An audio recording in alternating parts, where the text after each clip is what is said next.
لهم نحب الإمبراطورية القديمة، ودولة عندها وهيبة، قال لهم لم تكونوا في يوم من الأيام أمة، نحن من صنعناكم، والمخيم زوجتي أكبر منكم. كيفاش؟ You don't speak English. Tu parles pas français. عربية شوية، ياك؟ هبط. ولكن الفرنسي شوية، إنجليز زعما راه زيرنا في الكوان. لا تنسى الاشتراك في القناة وتفعيل الجرس ليصلك جديد أولا بأول. وعليكم السلام. صباح الخير. صباح النور. ماكرون يدين حماس من المغرب. سجل يا تاريخ. الله أكبر. يا للعار. يلا اجي يا للعار. ورالين. سجل يا تاريخ. ورالين. ما عنديش هاتف ثاني. فين نشوفوا احنا؟ ديري خطاب تاع ماكرون يا اخي. عندك هاتف ثاني؟ خليك معنا وندير لك الخطاب ونبني هي حماس. يلا دير ميوت. يلا دير ميوت. سجل يا تاريخ. صافي حنا نشوفوا التاريخ لما نغيسجل. سجل يا تاريخ، خليك معنا احسن، مزيانه ملي تبقى معنا. بسم الله. السيد رئيس الحكومة، السيدات والسادة البرلمانيون، السيدات والسادة الوزراء، السيدات والسادة السفراء، الأصدقاء الأعزاء، في هذا الوقت الذي أتوجه فيه إليكم أدرك مدى هذا التاريخ الذي تم النسج فيه. ورينا الفيديو، خلينا نشوفه. نعم. الجيري. نعم. سد المايك وتبع. خلينا نشوفه ونسمعه. سد المصيبة. باغي تضرب اللايف. لا ماشي نضرب، ورينا نشوفه مع الاول ومن بعد نحي. ها هو الخطاب. واش من ترجمه هذه؟ على تكذبوا على تكذبوا. هي الترجمه ديال منال. أدانا حماس في المغرب، في البرلمان المغربي. ما تكذبوش. هذه شنو هذه فرانس 24 هذيك ديال فرنسا. شتيها؟ لا هذيك فرانس 24. واخا عطيني انت فين انت كتعرف الفرنسيه ياك؟ فرنسي شوي نعرف لونجلي. You speak English? Where are you from? كيفاه؟ Where are you from? كيف تمسخر بيا زعما؟ تجرب فيا اسكو نعرف ولا ما نعرفش؟ No, I talk with you English. You said you talk English. D'accord. لا ما نعرفش. ما نعرف English. No. Okay. You don't speak English. Tu parles pas français. عربية شوية. ياك؟ هبط. جزائري لولدك. لكن الفرنسي شوية، إنجليز زعما راه زيرنا في الكوان. فراسكش الملكة حتى الشنوية ولات كتهضر بها شوية. تفاجئكم المال. كملوا الخطاب ديالنا. حوار يعود إلى عصور قديمة. لا أستطيع هنا أن أتذكر كل السفراء الذين جالوا ضفتي المغرب منذ عصر النهضة. الاتفاقيات، الروايات على غرار القبطان ذلك البحار المهم، وإدريس الحمراوي الذي قدم للسلطان محمد الرابع نبأ. كتسمع الملكة؟ وي. نعاودها ليك. شوف الخطابات كيفاش كتكون موجهة للأمة، ماشي للدول، للأمة. سمعي فحوى الخطاب. المغرب منذ عصر النهضة. الاتفاقيات، الروايات على غرار القبطان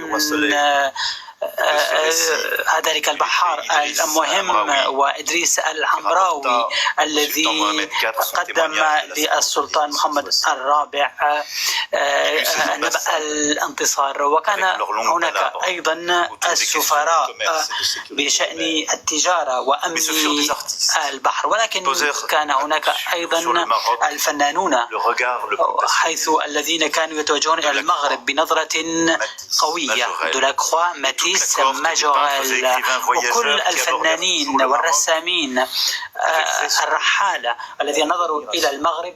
احنا ماكرون ما خطبش عنا، قال لنا وفي سنة 1956 خرجنا من المغرب وتركنا 7 مليون شهيد.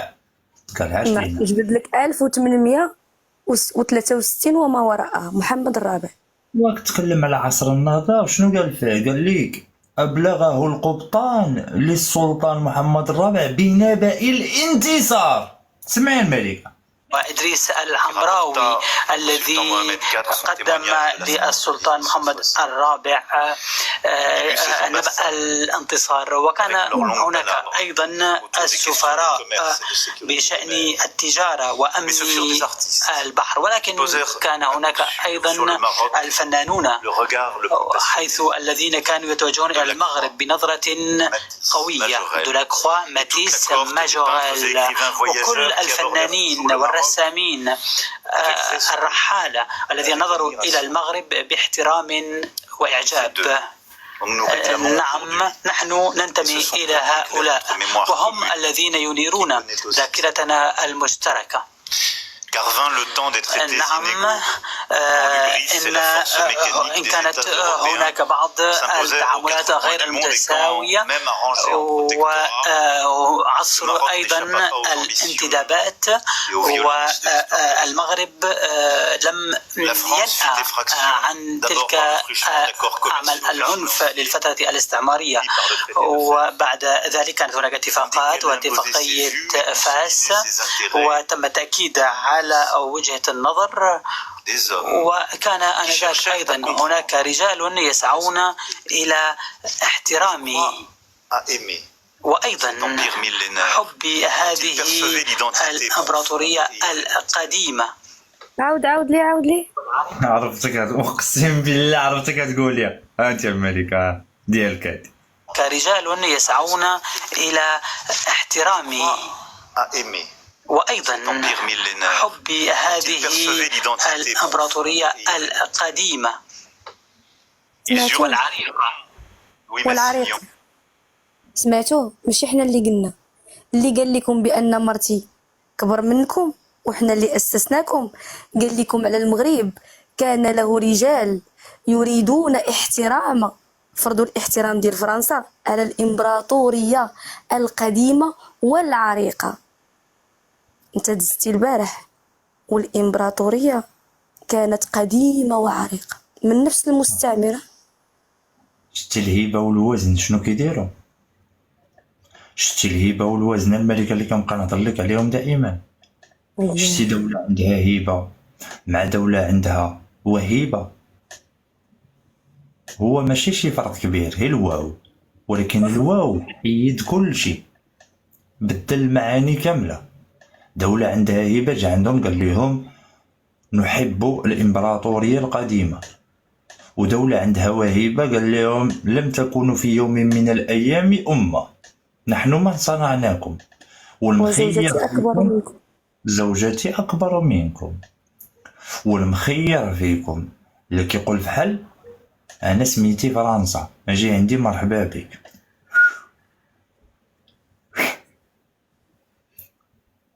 درس، هذا درس لك الجزائري باش تعرف، درس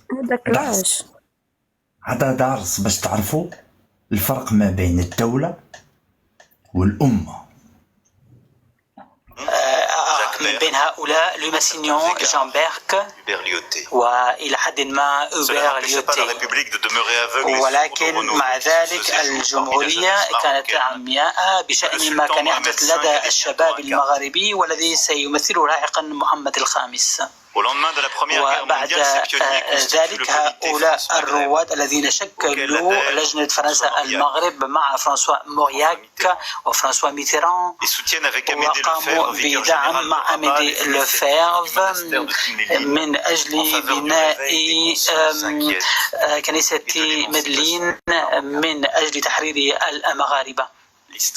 هذا هو التاريخ يستذكر أيضا شجاعة ماروك بريس أنطوان مازيل في عام 1954 من أجل إعادة السلطان الذي تم نفيه إلى مدغشقر، وكل هؤلاء الأحرار الذين سيمهدون الطريق نحو المستقبل. نعم، هؤلاء الأحرار مع جاك بيرك في إطار الوجدان الفرنسي في مركز جان فيدرين الذين سيقوم بوضع الأسس الأولى في هذا المجال. نعم، احتاج الأمر إلى مسؤولين أساسيين مع السلطان محمد الخامس قبل أن نعود إلى المنطق والعقلانية، وأن عام 1955 إعلان سان كلو بدأ عهد جديد. وقيلا غيهضر على إيفيان أمريكا، غيهضر على إكس ليبان، يمكن يهضر على سليبان. نعم، آنذاك المغرب وفرنسا أبعد عن شعبهم حرب السنوات العشر في الهند الصينية وأيضا السنوات الطويلة. ركزي معايا.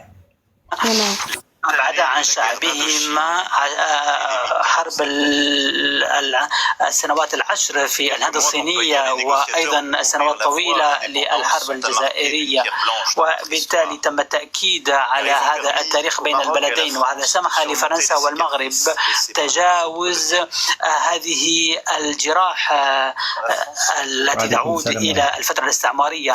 عندما تعود فرنسا إلى الماضي إلى هذه العلاقات في السنوات 80 الماضية، تشعر فرنسا بالامتنان لكل هؤلاء الرجال الذين جاءوا من المغرب، الذين جاءوا إلى فرنسا لتحرير فرنسا في منطقة بروفانس في وادي دورون، وحيث أيضا كل قوات فرنسا الحرة التي التزمت، وفي كل مكان كانوا هؤلاء المواطنين بأزيهم وبأسمائهم المختلفة دفعوا دماءهم من أجل حريتنا.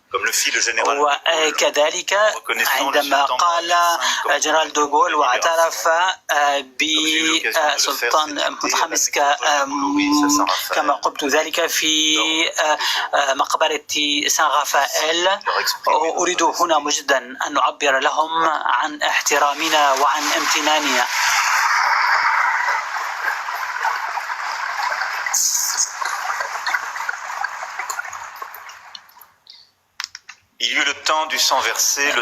إذن تلك التضحيات وتلك الحروب، ولكن كانت هناك أيضا فترة لقوى الحية من أجل السلام، عشرات الآلاف من المغاربة الذين في بناء فرنسا وفي نشاطها الصناعي. عاصمتنا، مناطقنا، مدننا، مرسيليا، ليون وتولوز، لافر ومونبلييه، ليل، ميس، غرنوبل ومدن أخرى، كلها شاهد على ذلك، كلها شاهدة على ذلك من خلال هذه الجاليات المغاربية التي تعيش فيها والتي تشارك هوية فرنسا في هذا القرن. نعم، الكثير من المنتخبين والرواد الأعمال والرياضيين من خلال أسمائهم وقيم الروحية، كل هؤلاء يمثلون ما قدمه المغرب لفرنسا حتى تصبح فرنسا على حالها اليوم. هنا في المغرب فرنسا بقيت منذ استقلالها الشريك الوفي لهذا المجتمع. الجالية الفرنسية الحاضرة هنا بكل تنوعها هي الأكثر عددا في أفريقيا. هناك أكثر من 44 مؤسسا في عدد كبير والآلاف من المغاربة، معظم من المغاربة عفوا. كل المؤسسات الموجودة في هذه البلاد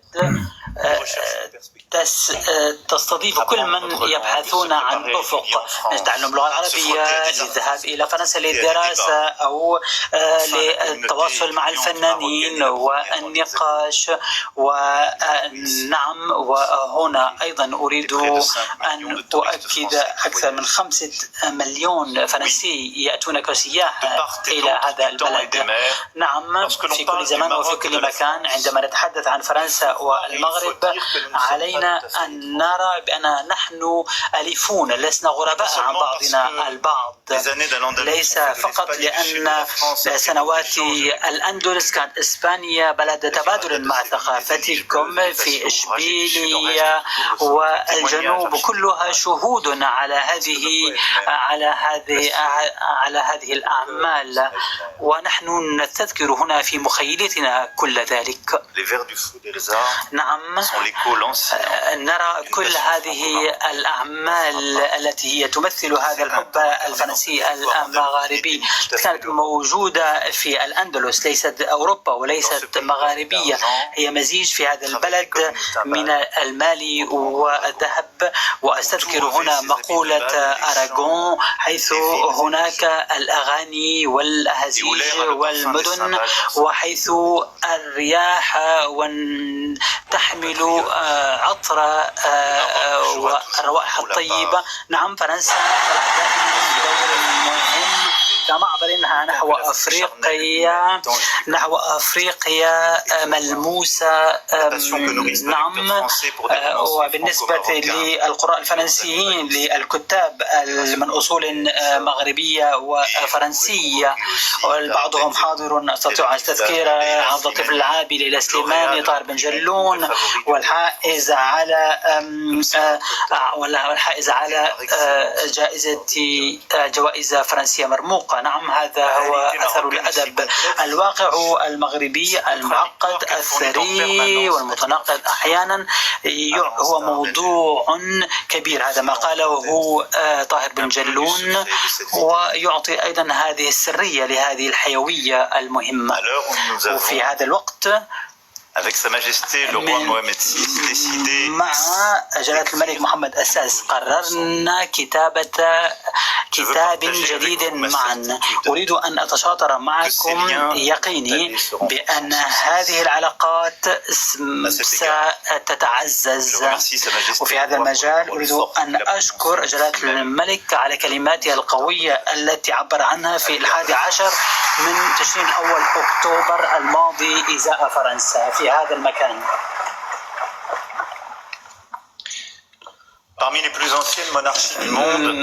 إحدى أعرق الممالك في العالم، المملكة المغربية تتقدم بثقة.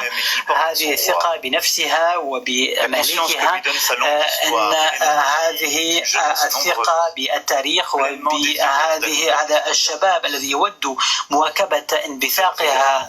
أنتم أيضا تمثلون شعبا من خلال إرادة الملك يؤكد على التنوع، الحوار، التسامح، لتكون قيما داخل الدستور وداخل المؤسسات. إن إسلام التسامح الذي ينادي به أمير المؤمنين جلالة الملك يمثل تحديا لكل أشكال التطرف. هذا الغنى في المغرب وهذا التنوع في عالم تسود الحروب واللا تسامح.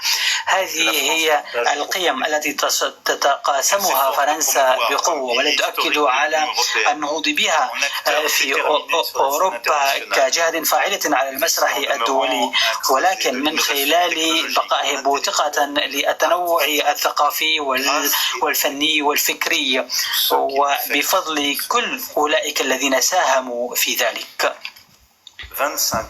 25 عاما مضت منذ أن اعتلى الملك محمد السادس العرش في إطار أعرق السؤالات في العالم وأحد وجوه التقدم التكنولوجي والصناعي أمامنا. وخلال 25 سنة القادمة هناك كل التحديات وكل الإمكانات من خلال التأكيد على هذه العلاقات، علاقات صداقة في هذه الذكرى. أرى في ذلك فرصة بل ضرورة لكتابة هذا الكتاب الجديد من أجل مواجهة هذه التحديات. هذه فرصة وواجب استراتيجي أن نقوم بالبناء بين بلدنا ولكن أيضا بين الاتحاد الأوروبي وبين المغرب والمنطقة المغاربية وأفريقيا، أن نقوم بكتابة مشروع من أجل التأكيد على إمكانية أفق جديد للأمن. وقيل الكثير في هذا المجال في إطار يوروميد أو الاتحاد من أجل المتوسط من بين مبادرات أخرى، وعلينا أن نؤكد هنا بأن الثمار لم يتم الوصول إليها بسبب الاضطرابات في شرق المتوسط وما حدث في ليبيا وفي منطقة الساحل وفي المنطقة المغاربية. وبالتالي فإن هذه الفترة هي حافلة بالمسؤولية وبالأمل الجديد. المغرب وفرنسا من مصيرهم إرساء شراكة استثنائية معززة بين بلدينا، وأن نقترح للأجيال القادمة خلال 25 القادمة هذا الكتاب الجديد ببصيرة بشأن الماضي ولكن متوجهين نحو المستقبل. وهذا الفضاء يجب أن يكون نظاميا، كل الشركاء يقبل أن يكون ضامنا باحترام والتزام. أفكر بالهجرة غير النظامية وضرورة تنظيم سلس في المجال القنصلي. الكل يدرك هنا بأنها مسألة ثقة متبادلة. هناك توقعات من التطلعات لدى الفرنسيين، نحن نطلع إلى المزيد من النتائج ونفكر هنا فيما يتعلق بالتعاون في مجال الأمن ومكافحة جميع أشكال الإتجار التي تؤثر على مجتمعاتنا وعلى دولنا، مكافحة الإرهاب أيضا الذي يجب أن يستمر في اتحادنا، ومكافحة الجريمة المنظمة أيضا، ولا سيما ضد المتاجرين مهربي المخدرات. ونحن بحاجة إلى عمل قضائي عن كثب وأوثق. نحن نعم الناضل معا من أجل بناء فضاء مضبوط للأمن والسلامة. هذه الأعمال من شأنها أن تسامح في هذه الشراكة الاستثنائية من أجل الدراسة والعمل عدة أيام، عدة أشهر، عدة سنوات، من أجل نسج العورة بناء على إطار واضح طموح قائمة على قواعدنا المشتركة للسماح بانتقال الرجال والنساء والسلع والأموال، من أجل السماح بالأفكار والمواهب أن تتنقل بأريحية. يجب أيضا أن تكون فرصة لإعطاء المتوسط مهمتها الأساسية لتكون همزة وصل. إن لم نقم بذلك ولم نخيل ذلك وأن فقط قمنا بالتعامل مع التدفقات البشرية، هذا يعني بأننا نتنازل ونخنع ونكون في موقف سلبي. ليس هذا المستقبل الذي أريده لفرنسا، لأن فرنسا هي كبيرة وعظيمة عندما تفكر بأكبر من طاقتها. ونفس الشيء وأنا متأكد بأن هذه الرؤية تتشاطرها المغرب مع بلدنا، وكانت فرنسا دائما إلى جانب المغرب من أجل مواكبة ديناميكيتها الاقتصادية والاجتماعية في مجال التربية والتعليم العالي، ولكن أيضا في هذا المجال فيما يتعلق بالشركات الفرنسية الكثيرة التي وثقت بالمغرب. وهذه الشركات التي تجعل من فرنسا أول مستثمر أجنبي في هذا البلد وأول جهة تقوم بخلق فرص العمل، ولا سيما فيما يتعلق بالوكالة الفرنسية للتنمية، والمغرب هو الشريك الأول لها في العالم، وفي استراتيجية واضحة لنموذجكم للتنمية. اسمع مزيان هاد الجملة هادي. اسمع المغرب شنو كتعتبر بالنسبة لفرنسا. ملكة معايا مع الرسوم. الملكة معايا، ملكة معليش. اوكي الوكالة الفرنسية للتنمية، والمغرب هو الشريك الأول لها في العالم. الشريك الأول، الشريك الأول، الشريك بصبع. كتسمعني الشريك ملي كتهضر انت على الاستثمارات ديالهم هنا وكتهضر على العلاقات الاقتصادية بيناتنا، ماكرون قال لك الشريك. سهلة، غتدخل جوجل غتكتب ما معنى الشريك وغتشوف ما معنى الشراكة وغتعرف شنو المعنية ديالها. يعني غتصنت بصبع. انت ما عندكش الشريك في الجزائر، تعرف شنو عندك. كملوا اسمع الحسين، اسمع المغرب شريك. انت عارف راسك شنو. اسمع. وفي استراتيجية واضحة لنموذجكم للتنمية، وأيضا فيما يتعلق بالمشروع الرائع الذي أوليتم من خلال هذا المشروع الثقة، فيما يتعلق بتطوير المغرب، فيما يتعلق بطرق الحديث، طرق الحديث السريعة. نحن نواكب هذا أيضا فيما يتعلق من أجل التأكيد على خلق فرص العمل. لو عجبك الفيديو ما تنساش تتفرج على الفيديو ده وكمان الفيديو ده، وما تنساش تعمل سبسكرايب للقناة وتفعل خدمة الجرس علشان يوصلك كل جديدنا.